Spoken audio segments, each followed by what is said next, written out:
Today we hit day 9 of one of the largest public sector strikes this country has seen in decades. There is no sign of meaningful progress.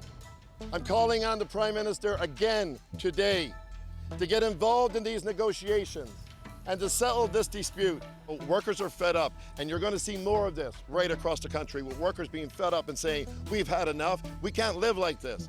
Affected a whole range of services, from tax returns to passports, immigration, effectively about a third of the federal civil service.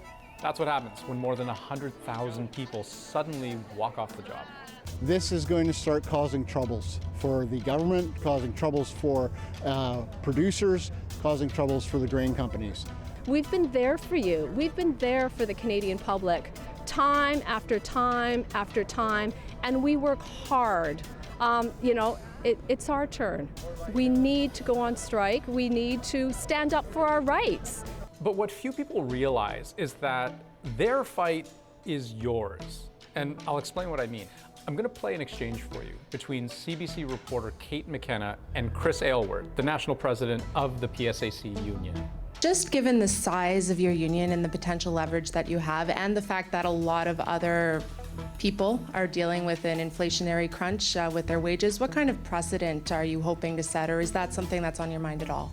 Absolutely, it is on our mind. Because when the federal government represses its wages for its own employees, what they're doing is repressing wages for workers right across the country. Unionized workers, non-unionized workers, private sector, public sector. And we're saying that's wrong. And we're asking the government to come to the table and set that bar for all working people in this country. From the very beginning, even before the strike began, the PSAC has made clear that this isn't just about their pay. It's about you too. That if you've struggled to pay your mortgage, or to pay your rent, or to pay for groceries, or for your kids' soccer practice, or piano lessons, or art class, you have a stake in this fight. The rising cost of inflation, it's becoming harder and harder for us to keep food on our table. Love more better wages because I'm a single parent with 2 boys, and I'm paycheck to paycheck. The cost of everything has been going up, and we're just trying to keep up with the the cost of living, really. But here's the question.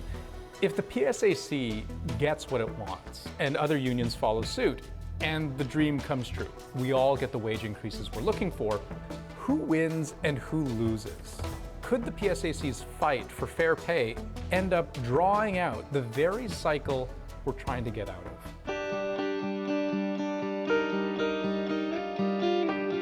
Now, let's just be clear about one thing.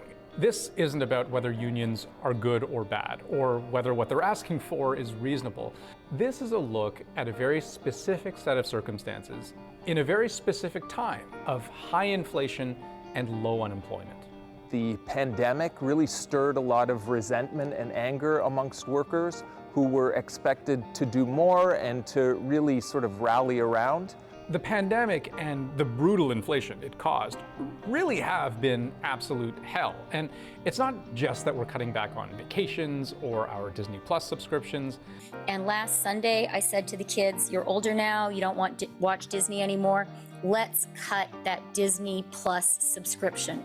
Yeah, it's not that. It's that we're having to make hard choices about which necessities we can afford.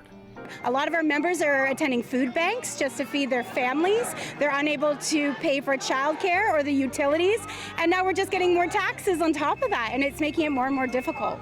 Inflation matters here because it's central to the union's demand for more pay.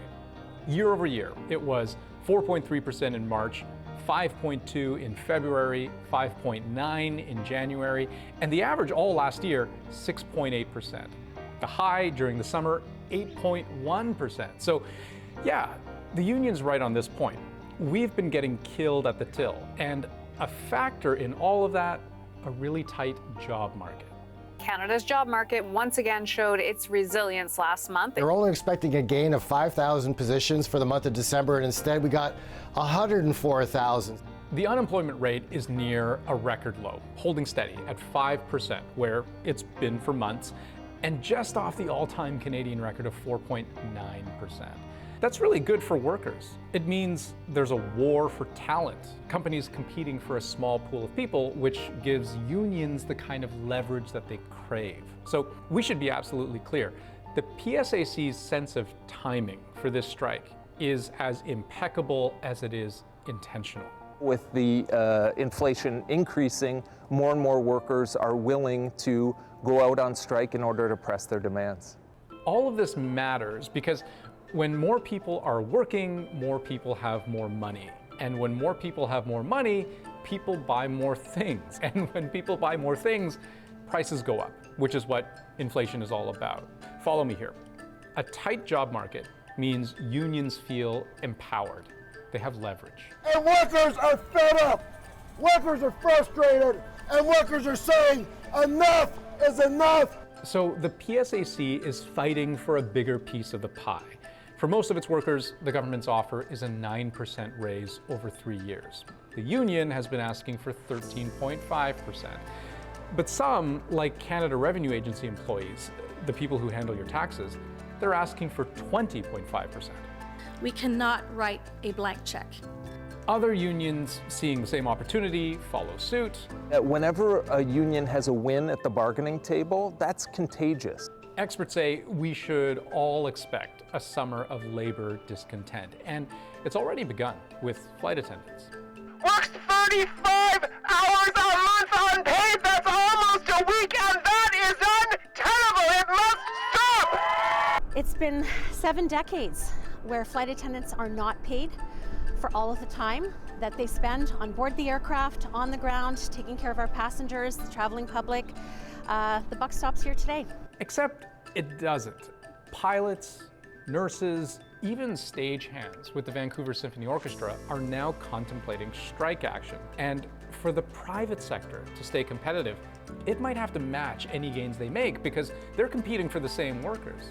And if suddenly a broad base of people can convincingly make the argument that we have every right to claw back the inflationary hit we all took, maybe, just maybe, these wage gains reignite the very problem we're trying to solve. We stay stuck in the cycle of things costing more, people demanding to make more, which makes things cost more. Wage growth has been running at 4 to 5%. Unless there's a surprising acceleration of productivity, that's not consistent with 2% inflation. That needs to moderate. Translation, if we're ever going to get back to 2% inflation, wages can't keep going up 4 or 5%. Not unless people start producing 4 to 5% more, which understandably pisses a lot of people off. Check this from the largest private sector union in the country.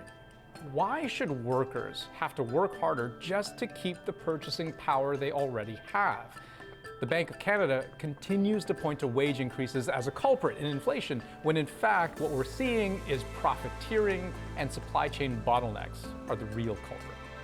Tiff Macklem does also say corporate pricing needs to come down as well, but this is where we're at. The Bank of Canada says for inflation to come down, people need to rein in spending, and that increasing pay when productivity stays still just makes the overall problem worse. But if you've been feeling gouged at the grocery store, driven mad by your mortgage, how can anyone tell you that's just life? Make it work. I can't answer that, but you can. We'll be right back.